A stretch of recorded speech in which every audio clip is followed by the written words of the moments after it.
ರಾಜ್ಯದ ಭೀಮವ್ವ ಶಿಳ್ಳೆಕ್ಯಾತ ಅವರು ಪದ್ಮಶ್ರೀ ಪುರಸ್ಕಾರಕ್ಕೆ ಆಯ್ಕೆಯಾಗಿದ್ದಾರೆ. ಕೇಂದ್ರ ಸರ್ಕಾರ ಪದ್ಮಶ್ರೀ ಪ್ರಶಸ್ತಿಗೆ ಆಯ್ಕೆ ಮಾಡಿರುವಂಥದ್ದು. ಪದ್ಮಶ್ರೀ ಪುರಸ್ಕಾರ ನನಗೆ ಸಿಕ್ಕಿರೋದು ನನಗೆ ಸಂತಸ ತಂದಿದೆ.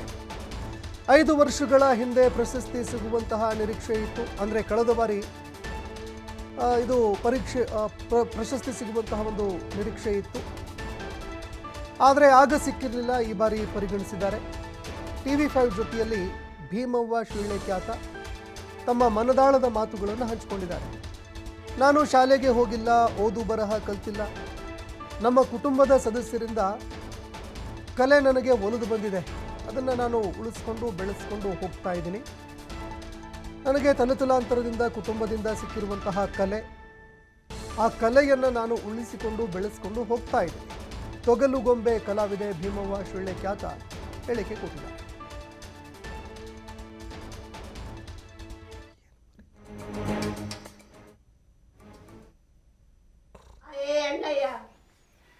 ಕೈಯಲ್ಲಿ ಏನಿಲ್ಲ, ಏನು ತಗೊಂಡು ಹಣ್ಣು ಶಾಕಂಬರು ಅಣ್ಣಯ್ಯ ದವನ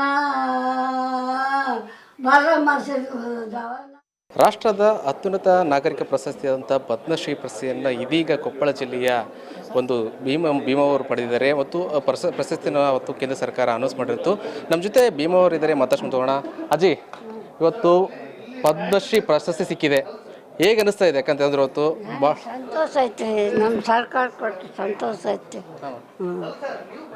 ಈಗ ಎಷ್ಟು ವರ್ಷಗಳಿಂದ ಈ ತೊಗಲುಗೊಂಬೆ ಆಟವನ್ನು ಪ್ರದರ್ಶನ ಮಾಡ್ತಾ ಇದ್ರಿ? ಎಲ್ಲೆಲ್ಲಿ ಪ್ರದರ್ಶನ ಮಾಡ್ತಾ ಇದ್ರಿ ಅಜ್ಜಿ?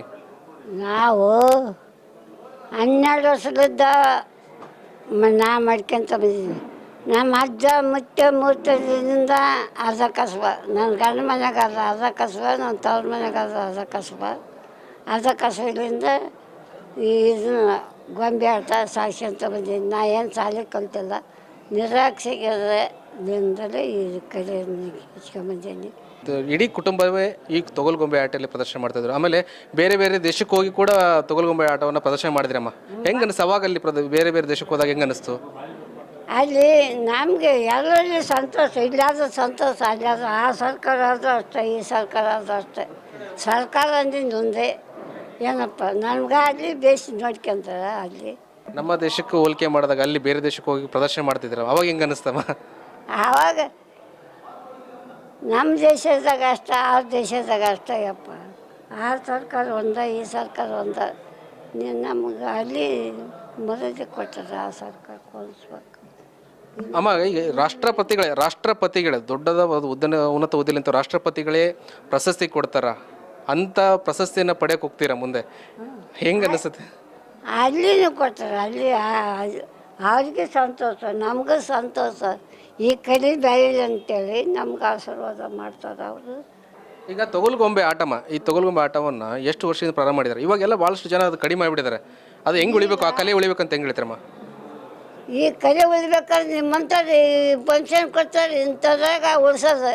ಆ ರಾಜ ಸಿನಿಮಾ ನಾಟಕ ಕೈಯಾಗ ನೋಡ್ಕೊಂತ ಅಡ್ಡಾಡ್ಬಿಡ್ತಾರೆ. ಈಗ ತಾವು ಈ ತೊಗಲುಗೊಂಬೆ ಆಟ ಮೂಲಕ ರಾಮಾಯಣ, ಮಹಾಭಾರತ ಈ ರೀತಿ ಕಲೆಗಳನ್ನು ಪ್ರದರ್ಶನ ಮಾಡ್ತಾ ಇದ್ರಿ.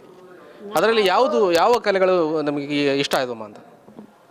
ಎಲ್ಲೋ ದೇಶವು ಪಾಂಡವರು ಹುಟ್ಟಿದ್ಲದೇದು ಸ್ವಲ್ಪ ಮಠ ಆಡ್ತಾನೆ.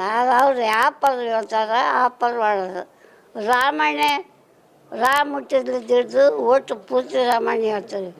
ಅದ್ರಾಗ ಅವರು ತಮ್ಮ ಇಚ್ಛೆ ಬಂದದ್ದು ಇಂಥ ಪರ್ವ ಆಡೋದು, ಅಂಥ ಪರ್ವ ಆಡ್ತವೆ. ಕೊನೆಯದಾಗಿ ಪದ್ಮಶ್ರೀ ಪ್ರಶಸ್ತಿ ಸಿಕ್ಕಿದೆ, ಇದು ಲಾಸ್ಟಿಗೆ ಏನು ಹೇಳ್ತೀರಮ್ಮ ಕೊನೆಯದಾಗಿ? ಅವರು ನಮ್ಮ ಪ್ರಶಸ್ತಿ ಕೊಟ್ಟು ಸರ್ಕಾರಕ್ಕೆ ಒಂದಿನಗಳು. ಇವಿಷ್ಟೇ ಪದ್ಮಶ್ರೀ ಪ್ರಶಸ್ತಿ ಭೀಮವ್ವಳ ಮಾತು ಅಂತ ಹೇಳ್ಬೋದು. ಕ್ಯಾಮ್ರಾ ಪರ್ಸನ್ ನಂಜನಪ್ಪ ಜೊತೆ ನಾಗರಾಜ್, TV5 ಕೊಪ್ಪಳ.